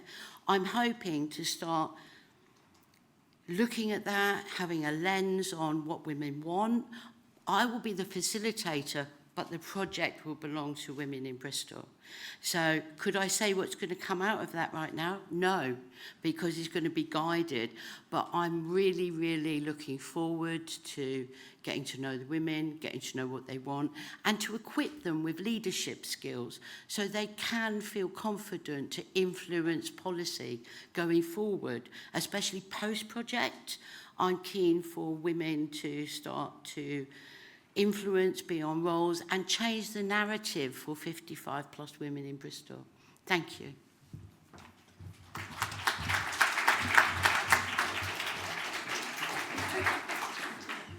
Thank you so much, Deborah and Katie. It's great to hear from you. And it's fair to say that the SPHR team are also really excited to work in this new and collaborative way with both People's Health Trust and with the funded organisations. So just to say very briefly, in a few minutes, what we're hoping to do. We've got a great team working on this evaluation. We have 3 kind of lead researchers, myself, Steph and Katie. We have 3 research assistants who will also be doing a lot of the groundwork. We have Emma Giles, Emma Halliday and Sid who will be providing some expert methodological input. We have a wider advisory panel which is made up of a lot of broader SPHR members. We're also very keen to involve those with lived experience. We already have representation in our core team of people with lived experience, but we're looking at other ways of involving that as well, broadly. So the aims of the evaluation, and I am going to actually read this because I haven't really got time to go beyond what's on the slide, but it is to collaborate with People's Health Trust and the funded organisations to evaluate community projects, but also the overarching programme. So we've got around 5 or 6 projects involved in this programme, and we want to understand both what's happening in those projects, but also more broadly overarching. We want to create spaces for learning and knowledge exchange with people working at the community level to reduce discrimination, but also its impacts on health. We want to understand diverse experiences of everyday and lifetime discrimination, particularly at the structural and institutional level, which is quite a challenge for this project, and its impacts on and pathways to health. We want to identify best practice for how communities can resist discrimination and mitigate against those health harms as well. So we want to understand processes of resistance, factors that inhibit or enhance resistance, and the kind of contextual conditions that amplify or dampen those processes of resistance as well. And of course, we're very keen to disseminate findings broadly with relevant stakeholders. So we have developed, People's Health Trust have developed actually this theory of change model based on our phase 1 review work. And I haven't got time to go into it, and I'm sure you can't read it, but just to say that we will be working with this in our evaluation and also developing it further through our work.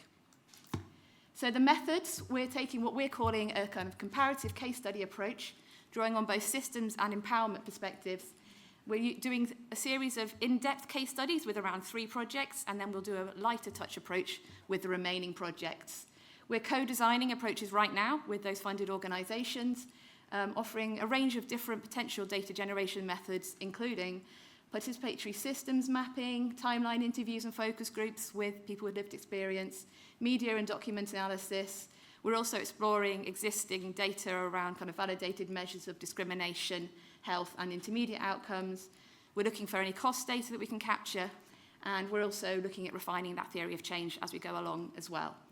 We'll be undertaking a collaborative data analysis approach, combining those in-depth case study analyses and those broader programme level kind of cross-case analyses.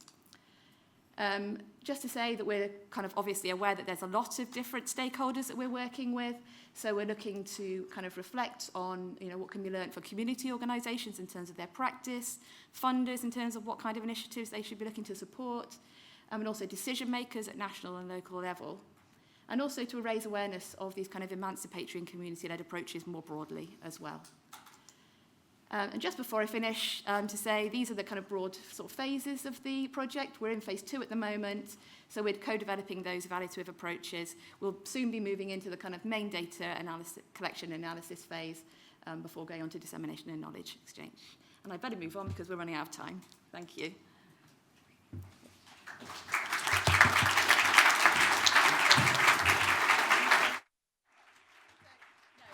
Handing over to the good work, I believe. Yeah.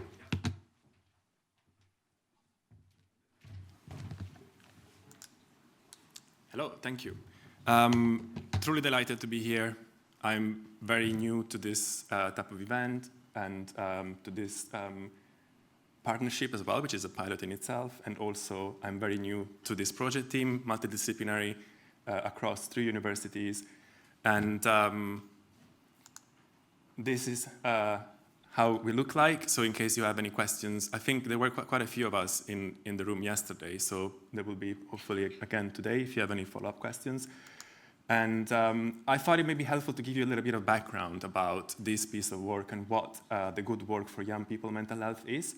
So the People Health Trust has funded 3 organizations across England, in different parts of England. And they're supporting young people with mental health challenges to additionally have support called individual placement support to help them find and maintain good quality employment. Individual placement support is a type of program that has different variants, but I think the overarching points are that are designed to help people find competitive and suitable jobs and also to support them while they're working. And John was very nicely identifying evidence gaps. So I think there is a lot of evidence that this individual placement support program works for people with severe mental health, adult people, even young people with severe mental health, but there is not so much evidence on whether and how it works for young persons with mild to moderate mental health problems who are also experiencing, as John was saying, a lot of financial, social, and other disadvantages. So this is the gap that we are addressing, the kind of gap in the evidence that we are addressing. So our aim is to work with the People Health Trust and these 3 funded organizations who are providing different versions of individual placement support to understand the impacts and impact on health, employment, but also we're underpinned by the an equity impact and how this individual placement support deliver in different ways in different parts of the country is working. So the overarching outcome will be to co-produce, and I cannot emphasize enough, evidence-based policy recommendation for improving opportunities and outcomes for young people facing mental health challenges. And as I mentioned, this equity focus is something that has been developed in previous phases of this collaboration. But as understanding for now, the idea is also to think about equitable entry to work and to good quality work and working conditions. So how we're doing this, it's a mixed method evaluation. So I think underpinning everything is engagement with stakeholders. We are currently front-loading that, so we are identifying suitable people to invite to our advisory group. But at the moment, the groups include young people themselves, obviously the People Health Trust, funded organizations, employers, and we will have regular meetings, and this will inform basically the whole project. So, wow, if I have 1 minute. So quantitative data is basically effectiveness and cost effectiveness. And qualitative data is understanding the principles, like whether and how these different programs are working, keeping in mind also the different contexts, whether there's kind of suitable to different people and different needs. And the whole idea is that we will, as other people have been saying, we have the overarching aim to inform policy, and we are thinking at the moment that potential, I guess the main point from this slide is that the outcomes will depend on our engagement with all our advisory groups, but the key thing is also to make sure that we have a multi-pronged approach so that we tailored our findings and recommendation to different audiences. So I think I have 15 seconds, so thank you.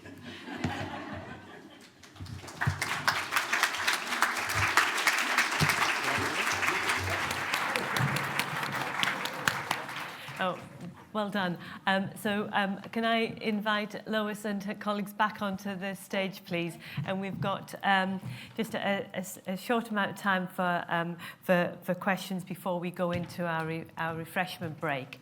I'm going to ask Susan if there's any on Slido, and whilst I'm waiting for that, not yet, any in the room. I think, you know, this is really exciting. It's a new adventure, and I think listening to John and that partnership, and how there has been a lot of work put into making sure we're working together with Katie and Bronya as worked, and also the two teams working very carefully to sort of get to this stage. So this has been a long time in the gestation, and it's really exciting to see it actually happening, and also to hear from a project, an actual thing, which are on the ground, which is great, and also in Bristol. So yeah, really good. So any questions either for John or for any of our speakers? You're all desperate for coffee. Liddy.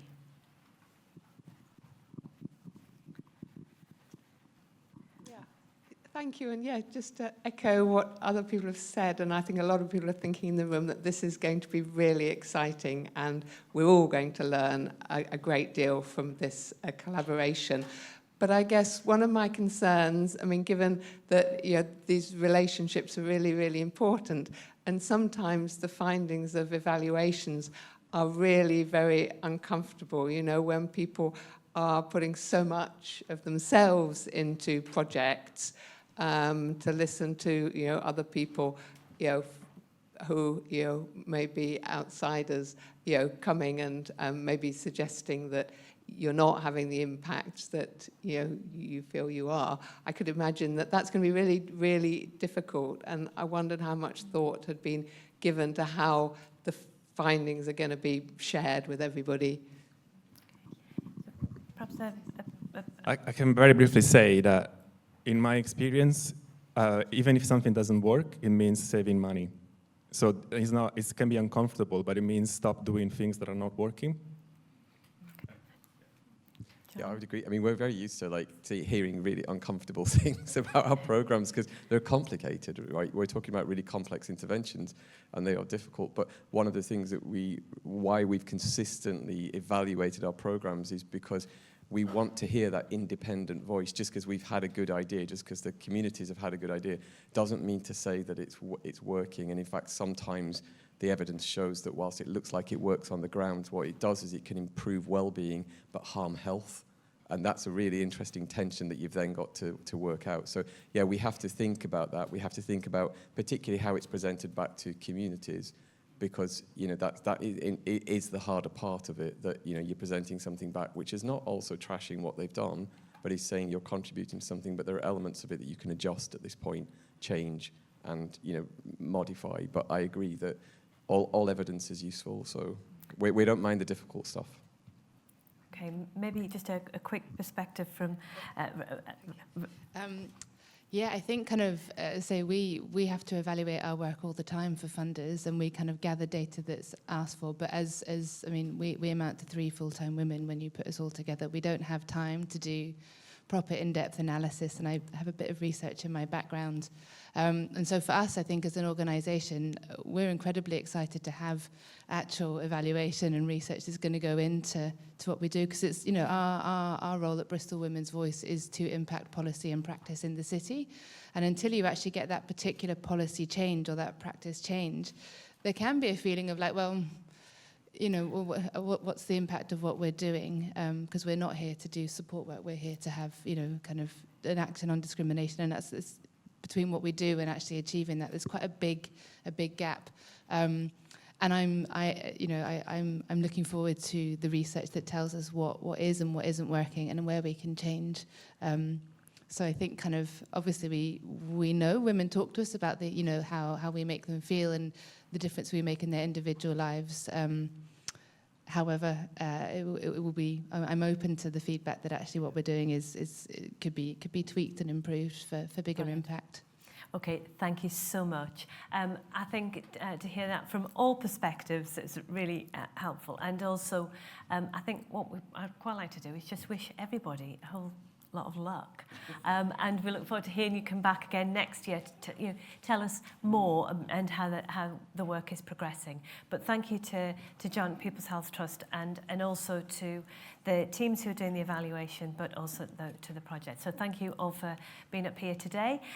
Now, before everybody stands up to say thank you, can I ask the 3 award holders, so Curry, Chloe, and Kaya, to come back to the stage before you run for coffee, because we'd like to get a photograph of everybody together.